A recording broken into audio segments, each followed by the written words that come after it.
Avem o fată foarte dragă, nouă, emisiunii Răi da Bun. Este o domnișoară care a câștigat premiul juriului la unul dintre cele mai mari concursuri pentru copii din talente tinere din Italia.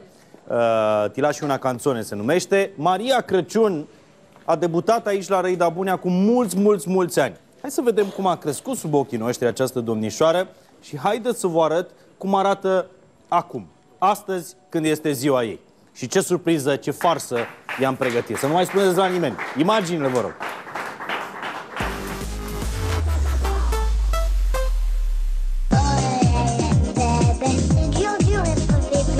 Am cunoscut-o pe Măriuca cu mulți ani în urmă, în noiembrie 2010. Era Mini Mirabela și ne-a intrat la suflet din prima clipă. Să rămână, domnișoară! Bravo! Un singur lucru am să dezvălui despre această seară, că Maria va interpreta marele cântec al Mirabelei, Te aștept să vii. De când cânti piesa asta cu fotoliu din odaie? De la ce vârstă? Oh, de mult. Din tineret. Măriuca, o Mirabela Dauer wannabe, ca să zic așa. Măriuca, succes! Te aștept să vii, să te întorci la mine, nu mai aici, ne va fi cel mai bine să treci din nou cu inima împăcată al casei praf, așa ca altă dată.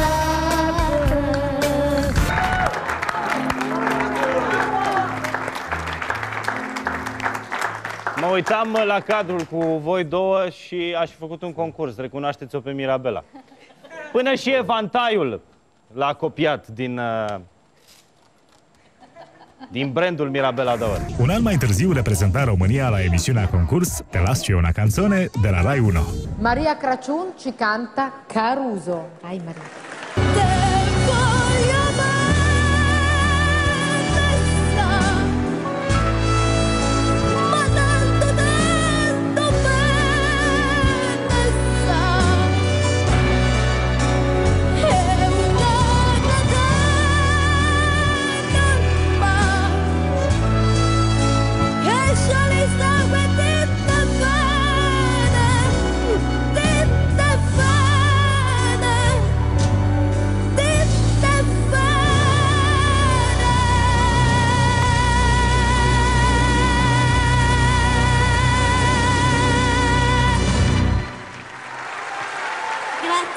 Astăzi, Maria este o adevărată domnișoară, după care suntem siguri că mulți băieți întorc capul. La mulți ani, Maria, dar habar nu ai tu ce te așteaptă. Ziua ta, ziua ta, ziua ta, eu îți ofer dragostea, dragostea. Vă spuneam că a crescut sub ochii noștri Maria Crăciun. 2010, prima apariție, astăzi suntem în 2015, este ziua ei și pentru că e deja mare, se cuvine să-i facem o farsă. Până acum ne-am purtat frumos cu ea. Bună seara, Natalia Mateuț, bună seara, Georgică. George Tănase este omul ăla rău de la ZUTV. Bună seara, Nati. Unde sunteți acum? Bună seara, Mihai, ție și invitațiilor tăi. Bine, pentru că astăzi micuța Maria face 15 ani. Noi am vrut să-i facem o surpriză de proporții. Așa că am momit-o să vină într-un studio foto. Sub pretextul unei ședințe foto pe care noi o facem cadou de ziua ei, îi vom face o super farsă. De asta îl și am alături de mine pe George Tănase, cel care o să-i coacă o farsă de zile mari. George, ești pregătit? Trebuie să iau tare că, are 15 ani, deja e mare și are nevoie de un pic de adrenalină. Totuși să fii blând cu ea, că face doar 15 ani, te rog. Nici nu se așteaptă. Nati, George, eu zic să mergeți acolo până le explic eu telespectatorilor. Porniți, până le explic eu telespectatorilor că Maria se află în momentul ăsta la o ședință foto pe care a primit-o cadou din partea noastră a echipei Răi da Bun. E o domnișoară, deja trebuie să aibă un book profesionist, un portofoliu. În momentul ăsta, George îi va strica Păi ce faci, prietene? toată ședința foto. Păi și noi cu mine când pozezi? Deci ne-am înțeles la ora... Păi stai un pic, eu te caut de o oră aici și ce facem? Eu sunt la locul faptei. Păi nu cum la locul faptei și eu ce fac?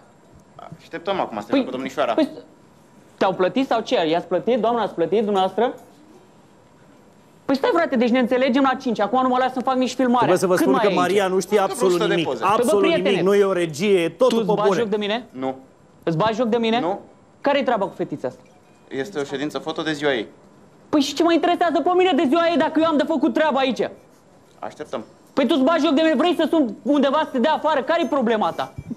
Nu am nicio problemă. Care-i problema ta? Ești, te dai șmecher aici că vii să faci poze la fetițe sau la astea? Bă, tu știi cu cine vorbești? Nu. Nu știi cu cine vorbești? Stai că dau un telefon și afli imediat. Ia uite mă, frate, mai aveți aici? Da, mai avem puțin.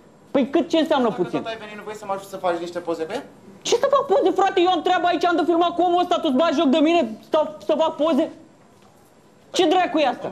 Bă, cum ne-am înțeles noi? Ne-am înțeles la ora 5, tu chem pe alții?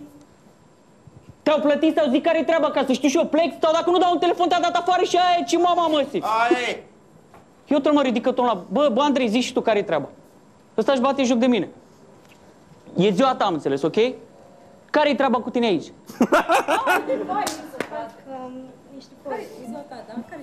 Ia uite mă și pe asta, are face poze. Mă, copile, eu aveam treabă, deci trebuia să pozez de la ora 5.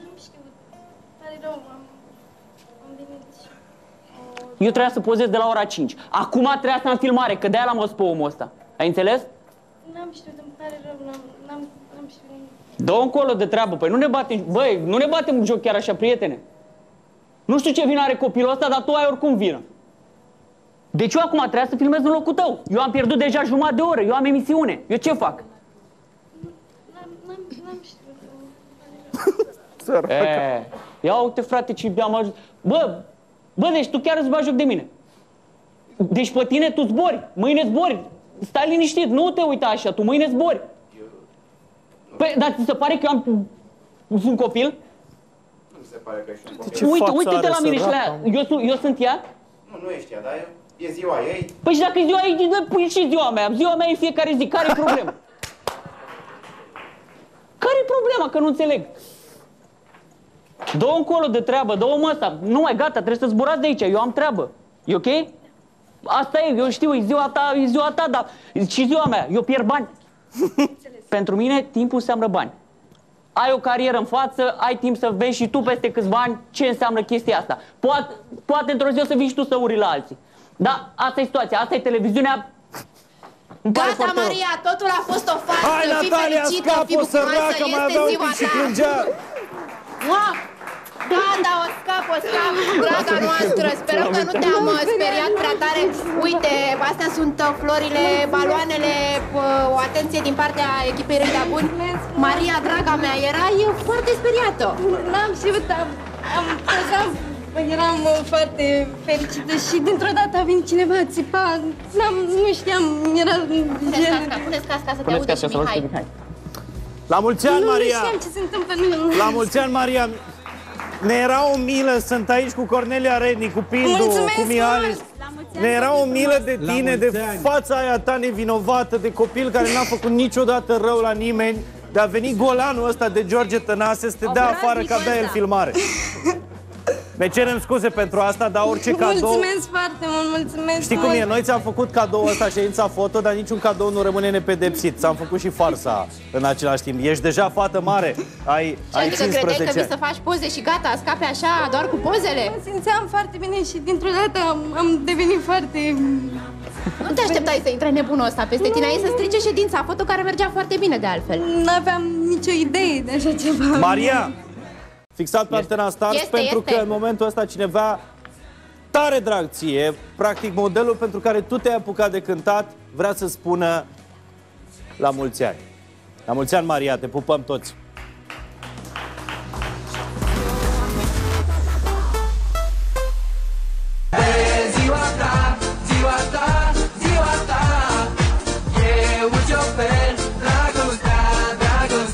Este ziua Mariei Crăciun. Fetița minune care astăzi împlinește 15 ani. 15 ani?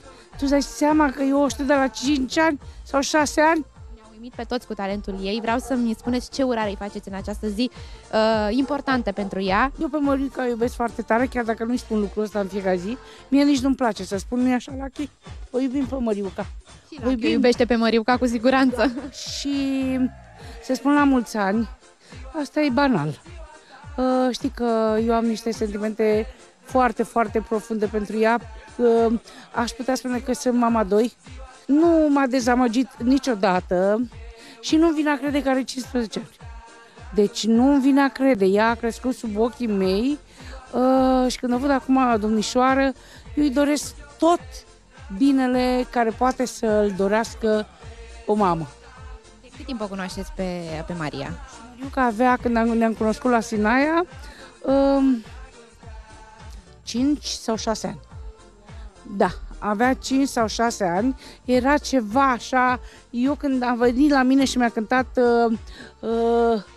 Teatrul de Păpuși, o piesă lui Marcel Dragomir, atunci cântase la festivalul Cervul de Aur al copiilor la Sinaia, a venit ceva așa, o mogăldeață. O mogăldeață, creață toată, frumoasă și a început să... Eu știu să cânt Teatrul de Păpuși și a început să cânte Teatrul de Păpuși, nu știu ce a cântat ea acolo și de atunci am rămas împreună. Este foarte, foarte încrezătoare și asta mie mi-a plăcut foarte tare la ea, în afară de faptul că glasul ei care este special. Are șanse să devină Maria Crăciun una dintre marile cântărețe ale României, dacă, bineînțeles, va munci foarte mult? Cred, eu nu-mi doresc asta pentru Maria. Nu. Eu îmi doresc să facă acest lucru ca un hobby. Ea să facă ceea ce face, pentru că ea are foarte multe talente. Este un copil extraordinar de talentat. Pictează, e un copil foarte deștept. Iar prin această meserie nu știu cât poate ea să-și arate, cât e de deșteaptă asta, că e frumoasă, deșteaptă și de vremea acasă. Să stea alături de mama ei, care o iubește, e soarele ei, să se poarte frumos cu ea, să fie alături de Cătălina. Și eu atât le doresc, să fie împreună toată viața lor. La mulți ani! La mulți ani, Maria!